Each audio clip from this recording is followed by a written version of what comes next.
Hi, this is Angela Galloway, and I am continuing in Chapter 16, which is Unit 1 for us in Math 146. So I had two other videos that I did for Section 1, 16.1, which was all about the different methods of voting. So if you have any questions on those, make sure you refer back to those videos. This one is going to be on 16.2, which is entitled The Impossibilities of Voting. So 16.1 was called The Possibility of Voting. So we talked about the different methods. Now we're going to talk about some of the problems that we might run into. So really, what I want you to get out of this section is just to realize that there's no perfect voting method, okay? So you may have thought about in section 1, why do we have these different voting methods? Well, I showed you that we had different voting methods because, you might get different outcomes to different methods, right? So like when we did the example, when we were choosing which food to serve, we saw that plurality voting said that um, the people or the option that got a plurality of the votes was pizza, right? Um, so they had the most first place votes. However, they also had the most last place votes, right? So we thought maybe it would make more sense to rank the options, and then we saw that more people would be happy with hamburger than anything else, right? So we got different answers. And since we got different answers, that shows us that the methods have different pros and cons, okay? And that's what we're going to see here in 16.2, that there's no perfect voting method, okay? All of them could have flaws somewhere. Like when we do the plurality voting, yes, pizza wins because they have a plurality of votes, but the negative is that they had a lot of last place votes too that we didn't take into account, okay? But if we use another method like the Borda method, hamburger wins because overall it has the most Borda points, but the option that had a plurality of votes at the beginning didn't win. So we have to decide which is more important to us, okay?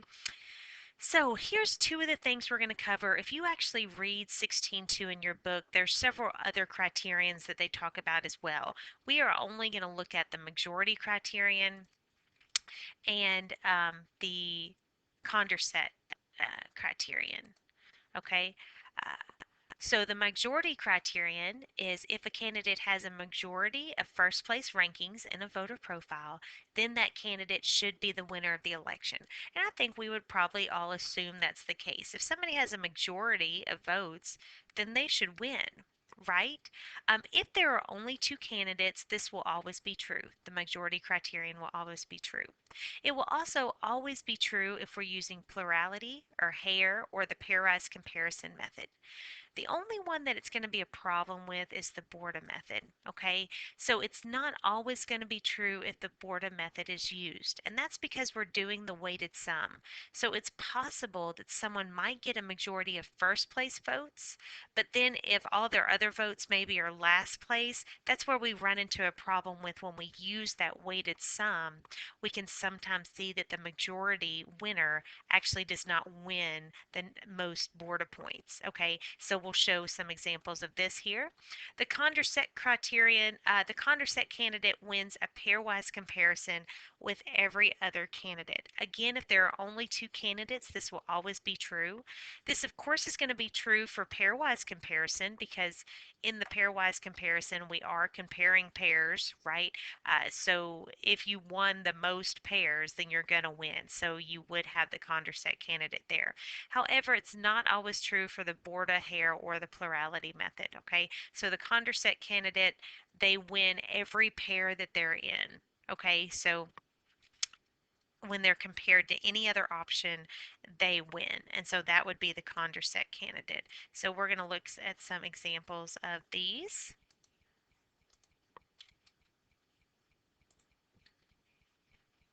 All right, so you see I've already done the work here because it's just a little easier to look at it that way, so I don't have to write it all in for you.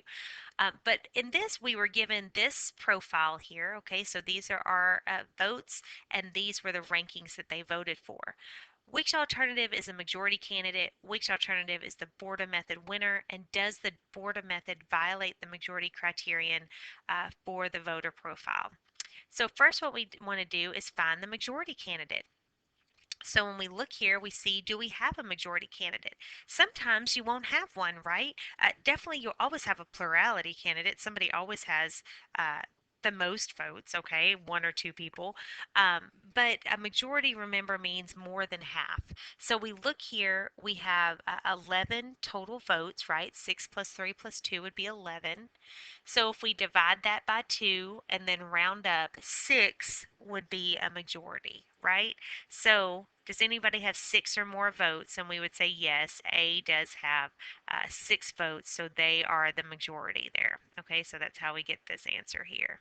Okay, now we go to B. Which alternative is the Borda method winner? Okay, doing the Borda method, that's the weighted sum, right?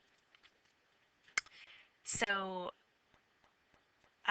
that's over here. Okay, this part goes down with this one. Okay, so we're looking at here 6 votes, right? And A is in first place, which in this case is worth 2 points. These are our board of points here. Last place gets 0, the next is 1, the next is 2, and then we stop because we only have 3 options here. So 6 times 2, 3 times 0 because here it was in last place, and then 2 times 0 because again A was in last place there, and they get 12, right? B, we do it, they get 14 points. C, they get 7. So who's the winner here? Well, B's the winner, right? Because it has the most Borda points. Now, does the Borda method violate the majority criterion for the voter profile? What does that mean? That means it violates the criterion if the majority winner and the Borda method winner are not the same, right? So here we see, yes, it does violate the majority criterion because the majority winner did not win the Borda method. Okay, so this is when we see that that majority criterion being violated. Now, what does that mean? Does that mean we shouldn't use the Borda method? Well, not necessarily. You just have to kind of decide again, which one do you think best represents what people would want? You know, it might be okay. It's just one of those instances that kind of comes up that you would think, well, I'm sure the majority candidate will win.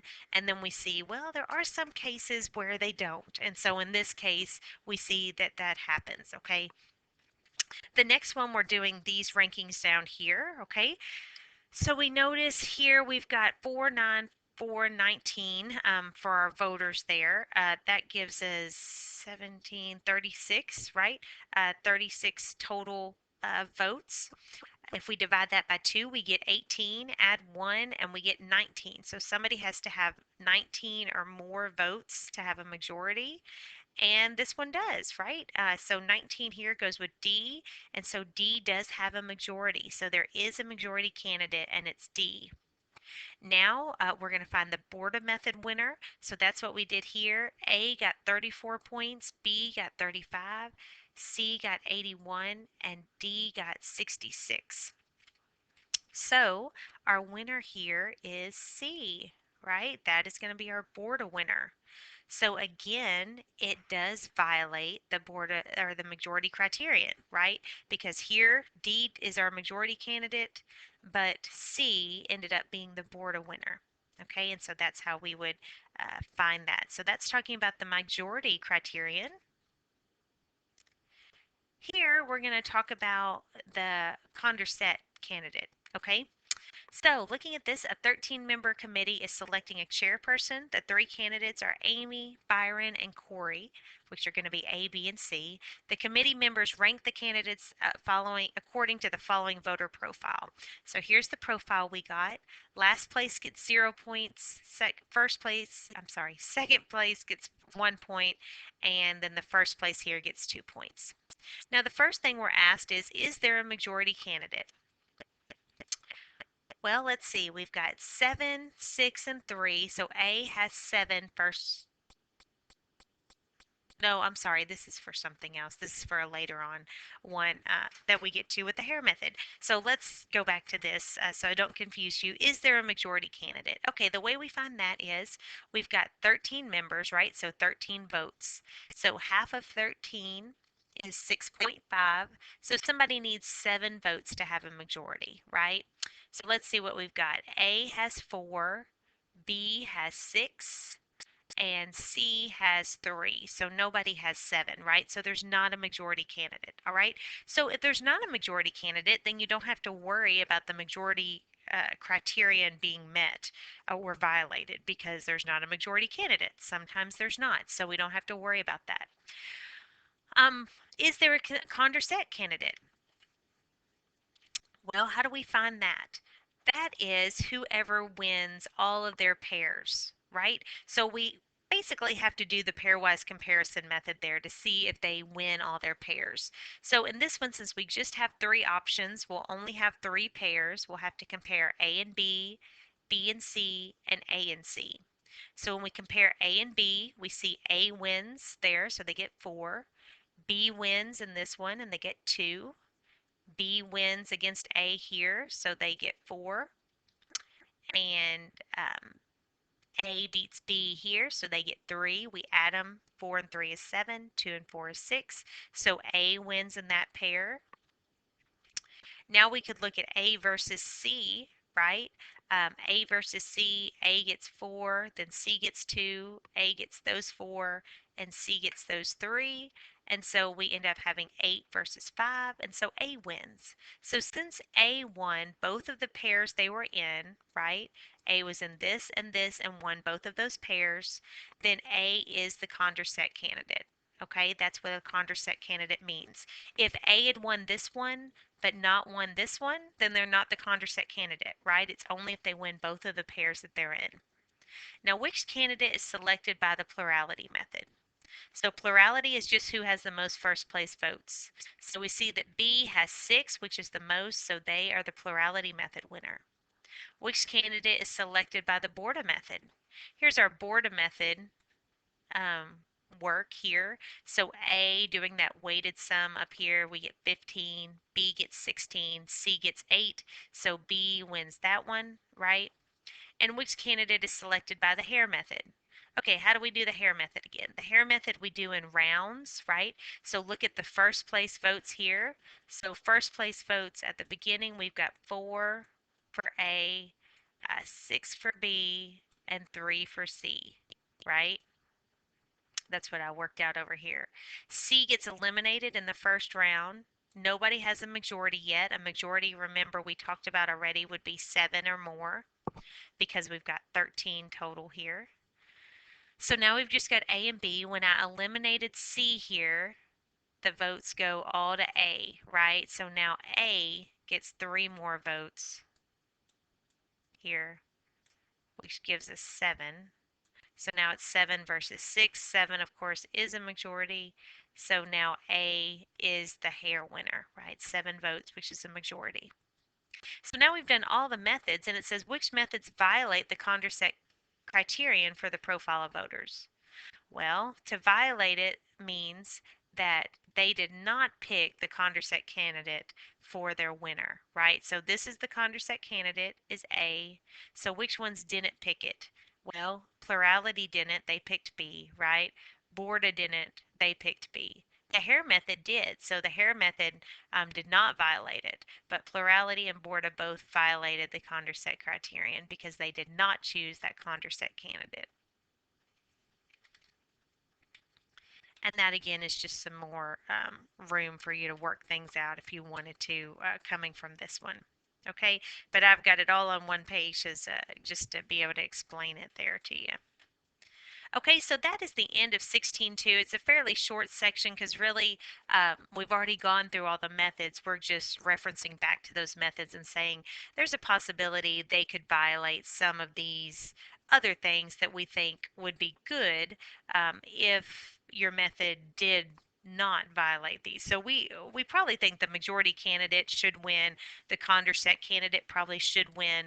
Um, if we could have one method that made sure the majority and the Condorcet candidate won, then that would be great. That would be a great method. However, there's not one method that works all the time in every possible scenario. Okay. All right, so that's pretty much the end of 16.2, and so I'll end this lecture here, even though it was pretty short compared to our other ones, but I will start a new video to talk about apportionment, which is 16.3. So if you have any questions, please be sure to email me at angela.galloway@kctcs.edu, or you can always click on Ask My Instructor as you're working on your homework in the MyLabs, and it will send an email directly to me, and you can contact me that way as well. All right? Thanks.